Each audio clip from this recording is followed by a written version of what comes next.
अस्सलाम वालेकुम।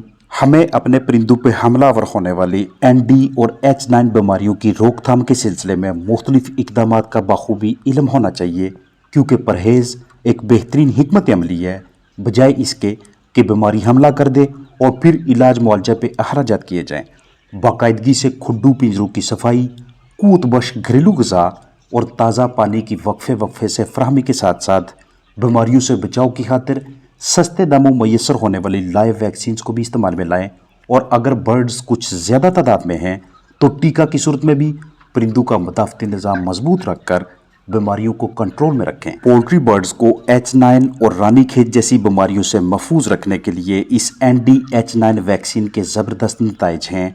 ये एक किल्ड वैक्सीन है, यानी सिरिंज की मदद से बर्ड्स के अजसाम में ज़ेरे जिल्द या पट्टू में टीका लगाकर इस वैक्सीन को दाखिल करके पोल्ट्री बर्ड्स में इम्यूनिटी पैदा करवाएंगे।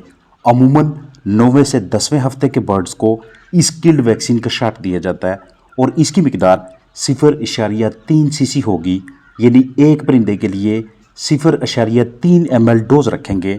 लंबे अरसे तक के लिए बर्ड्स को ND-H9 बीमारी से बचाने की खातिर इस्तेमाल की जाने वाली वैक्सीन की एक्सपायरी तारीख यानी तारीख़ तनसीख देख कर खरीदिएगा। कभी भी खुली हुई बोतल नहीं खरीदनी और जैसे ही आप एक बोतल खोल लेते हैं कोशिश कीजिएगा कि इसको 3 घंटों के अंदर अंदर इस्तेमाल कर लें। जब भी आप वैक्सीन अपने पास लेके आएँ, ऐसे दर्जा हरारत पे आपने इसकी ज़हीरा अंदोज़ी स्टोरेज करनी है कि जहाँ पे टेम्परेचर ना तो 2 डिग्री सेल्सियस से नीचे जाए और ना ही 8 डिग्री सेंटीग्रेड से ऊपर। ना आपने इसको जमने देना है। इस्तेमाल में लाने से पहले आप इसको रूम टेम्परेचर पे आने दें, यानी 25, 26, 27, 28 या 29 डिग्री सेल्सियस पे। थोड़ा सा शेक करने के बाद ऐसी सिरिंज लें या फिर ऑटोमेटिक सिरिंज के पाइप को बोतल में दाखिल करके साथ बोतल के ऊपर एक नीडल लगाएं, डोज सेट करके वैक्सीन पाइप और सिरिंज में भर लें और टीका लगाना शुरू कर दें। एक मरतबा जो बोतल खुल जाए उसे मुकम्मल इस्तेमाल में लाइएगा, फिर दूसरी बोतल खोलें।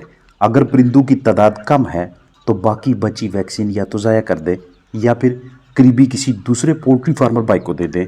लेकिन अब इस खुली वाइल को दोबारा से लंबे अरसे तक के लिए स्टोर नहीं करना, ज़हीरा नहीं करना।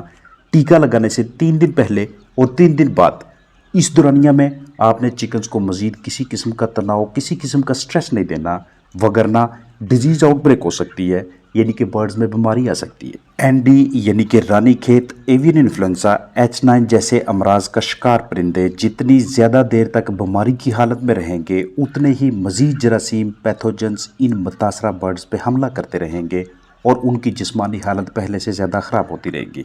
यानी पहले वायरस ने बर्ड्स को जद में लिया, उस पर अटैक किया, और अब बैक्टीरिया ने। अगर वायरस मुख्तसर मुद्दत के लिए परिंदों में दाखिल होकर उनके अजसाम से बाहर निकल जाए और बीमारी की अलामत भी ख़त्म होने लगें तो हमें बेफिक्र हो जाना चाहिए।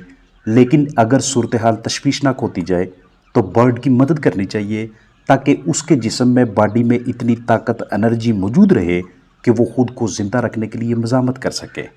वायरस जिस्म में जितना ज़्यादा वक्त गुजारेगा उतनी इम्यूनिटी कमज़ोर करेगा, शदीद बुखार होगा और मुख्तलिफ सिस्टम्स यानी कि जिस्मानी निज़ामों की ख़राबी का बायस बनेगा। सबसे पहले इम्यून सिस्टम, जो बीमारियों, जरसूमों के ख़िलाफ़ लड़ाई करके परिंदों की सेहत बरकरार रखता है।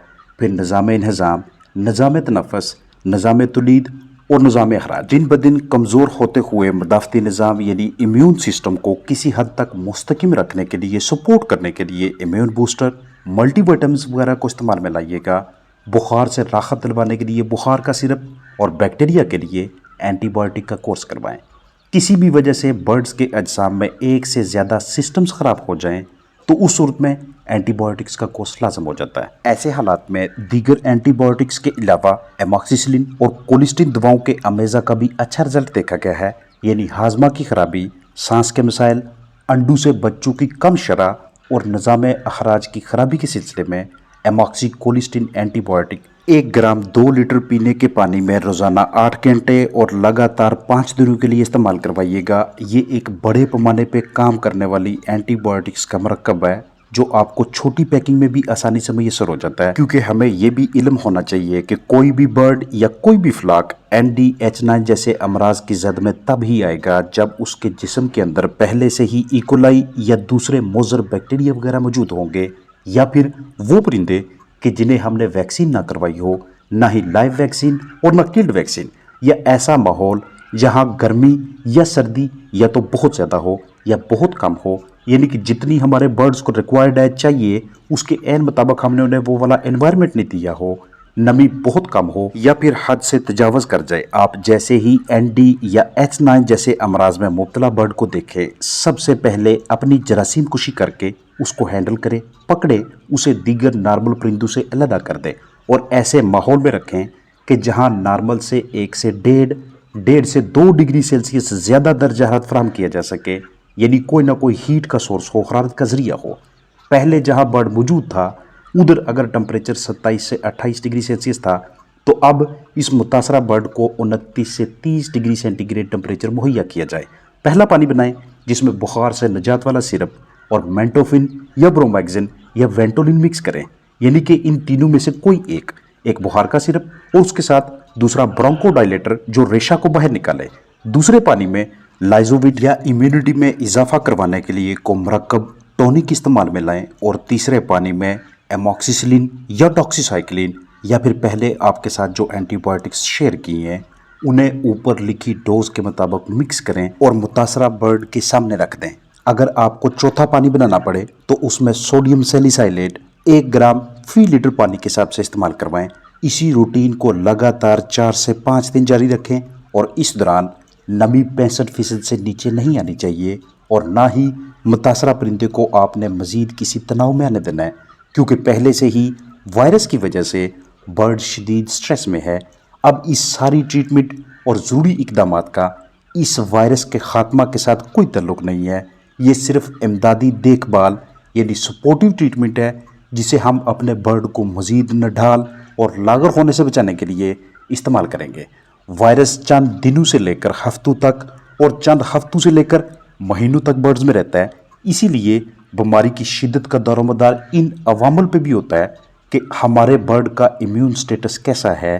جس وقت اس کے اوپر وائرس نے حملہ کیا اس وقت اپنا اس کا مدافعتی نظام مضبوط تھا یا پہلے سے ہی کمزور تھا۔ فلاں کمرشل پیمانے پہ ہو یا گھروں میں پالے جانے والے چکنز اکثر و بیشتر رانی کھیت ایوین انفلوئنزا اور پھر اس کی آگے مختلف ٹائپس H5 H7 H9 اس طرح کے مختلف امراض میں مبتلا ہو جاتے ہیں جن کا بنیادی طور پہ علاج ناممکن ہے، سوائے اس کے کہ آپ کے برڈ کے اچھے امیون سٹیٹس کی وجہ سے جسمانی حالت بہتر ہونے کے باعث وائرس ان کی جان چھوڑ دے، وائرس کا اپنا انکوبیشن پیریڈ پورا ہو جائے۔ تو اچھی حکمت عملی یہی ہوتی ہے کہ انہیں حفاظتی احتیاطی تدابیر کے طور پہ ان لا علاج بیماریوں سے بچانے کے لیے ضروری ویکسینز پہ سمجھوتا نہ کریں۔ ڈیٹول، پنکی یعنی کہ پوٹاشیم پر میگنیٹ یا دیگر ڈس انفیکٹنٹس جراثیم کش مرکبات کو استعمال میں لا کے آپ اپنے ہاتھوں کی، اپنے جسم کی، اپنے برڈ کی رہائش گاہ کی اور ان کے اطراف میں موجود تمام حصوں کی صفائی کو وقتاً فوقتاً کرتے رہیں۔ جتنی زیادہ جراثیم کشی کریں گے، جتنا ایک بہترین شیڈول رکھیں گے، اتنا آپ اپنے برڈز کو اس طرح کے امراض سے بچانے میں کامیاب رہیں گے۔ پولٹری اور بایو سیکیورٹی ان دونوں کا آپس میں بہت گہرا تعلق ہے۔ شکاریوں کو اپنے پیٹ برڈز کے پاس نہ جانے دیں، نہ ہی بچوں کو اور نہ ہی اجنبی حضرات کو، خصوصاً وہ والے کہ جو ابھی کسی دوسرے برڈ سیٹ اپ سے ہو کر آئے ہیں۔ اپنا خیال رکھیے گا۔ السلام علیکم ورحمۃ اللہ وبرکاتہ۔